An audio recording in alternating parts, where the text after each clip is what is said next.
gitu, apa aja yang harus saya cek ini apa aja sih gitu ya.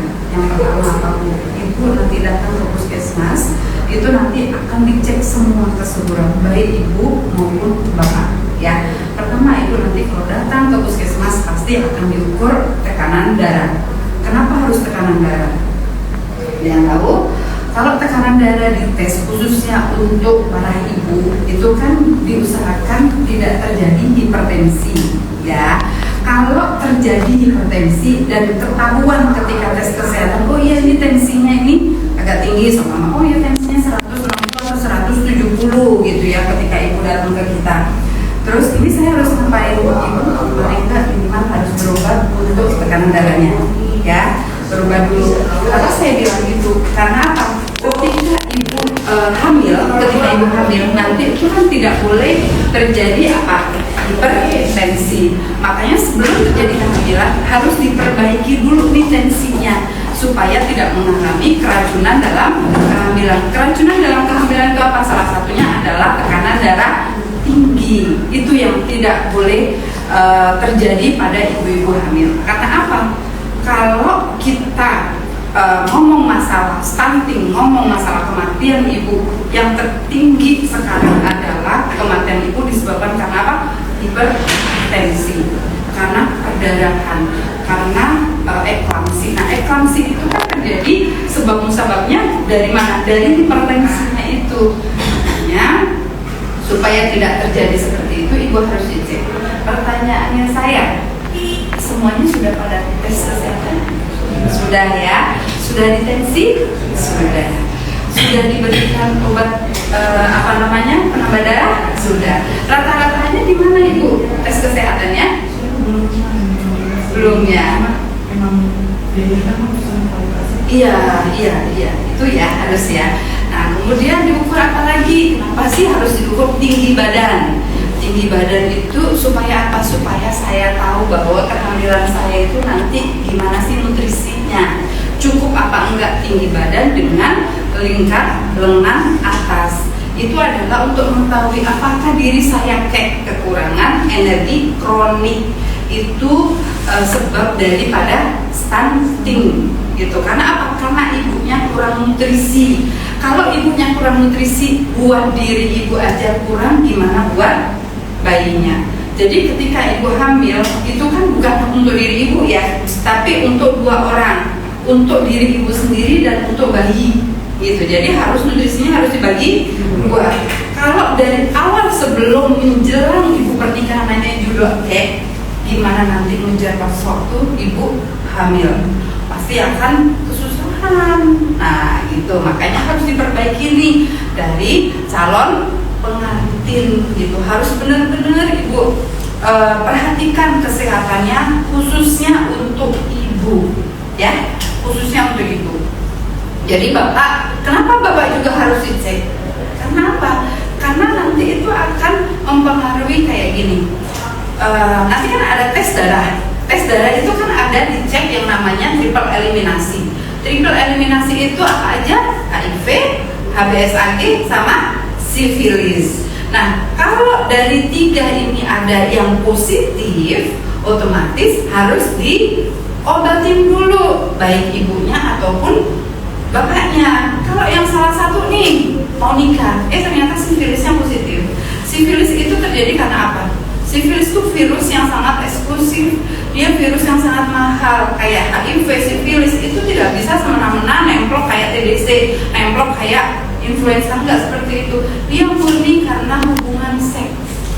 Ya, HIV terjadi itu, tertularnya HIV itu murni karena hubungan seks. Tiga sumber dari HIV itu terjadi, hanya hubungan seks, gonta-ganti pasangan. Yang kedua adalah pernah darah ibu ke darahnya si ayahnya, ini gonta-ganti, yang mana ibunya itu sudah ada virus HIV-nya, dia akan menularkan.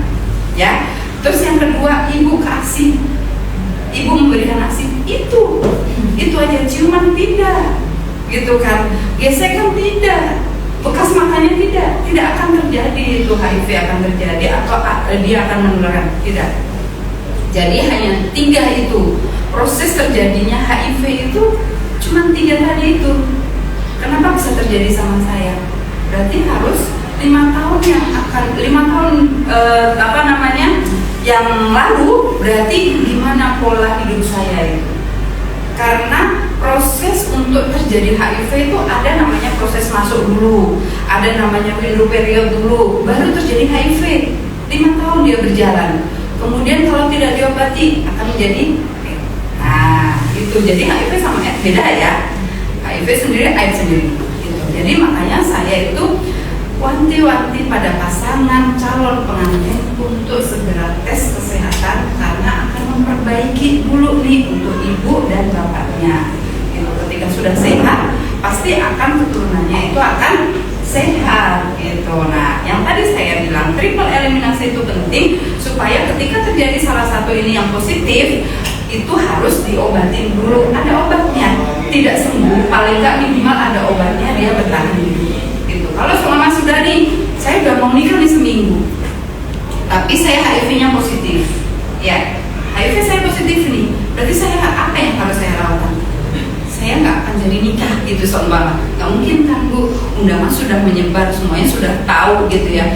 Tapi paling enggak kita itu harus pengobatan aja, diobatin, ada namanya ARV, itu nanti akan disuntik atau minum ARV, supaya apa? Supaya dia menekan virusnya supaya tidak hidup dan supaya tidak menularkan. Ada Bu, pasien ibu bapaknya positif HIV, anaknya negatif.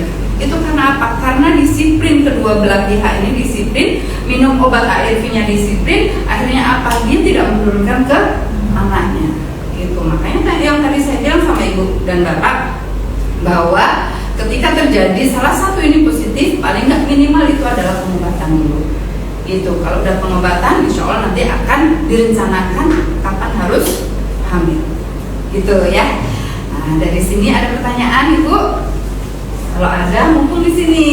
Kalau belum tes kesehatan, kalau belum tes laboratorium, ibu segera tes supaya tahu saya ini sudah siap untuk menikah atau belum gitu.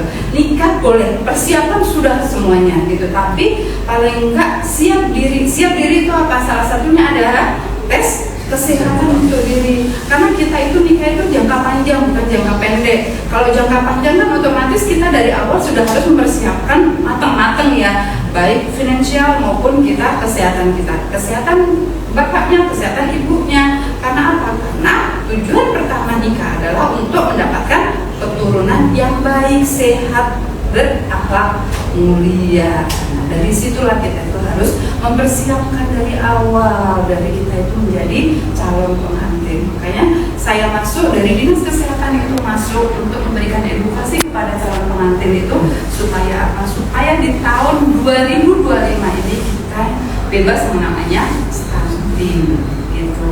Terus bisa membantu untuk menurunkan angka kematian ibu.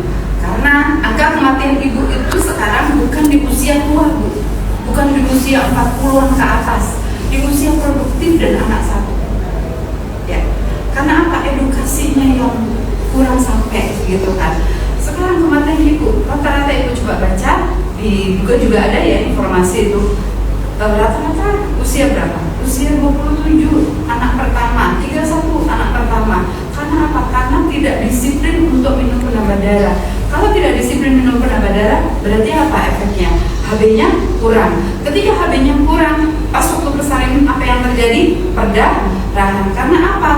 Kalau HB-nya kurang, kontraksinya kurang bagus.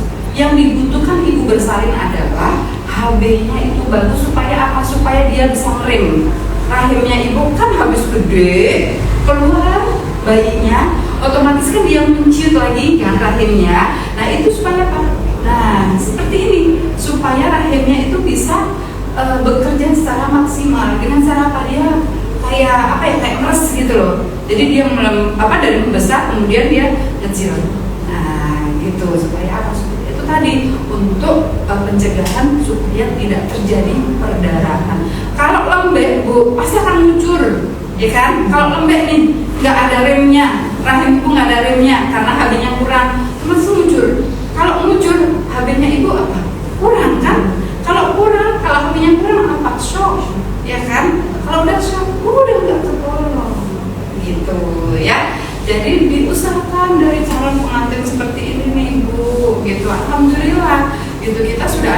kerjasama antara Kemenak sama Kemenkes untuk memberikan edukasi. Yang paling tahun 2025 itu harus digencarkan untuk memberikan edukasi pada calon pengantin, karena itu salah satunya sebelum menikah Bapak Ibu harus sehat.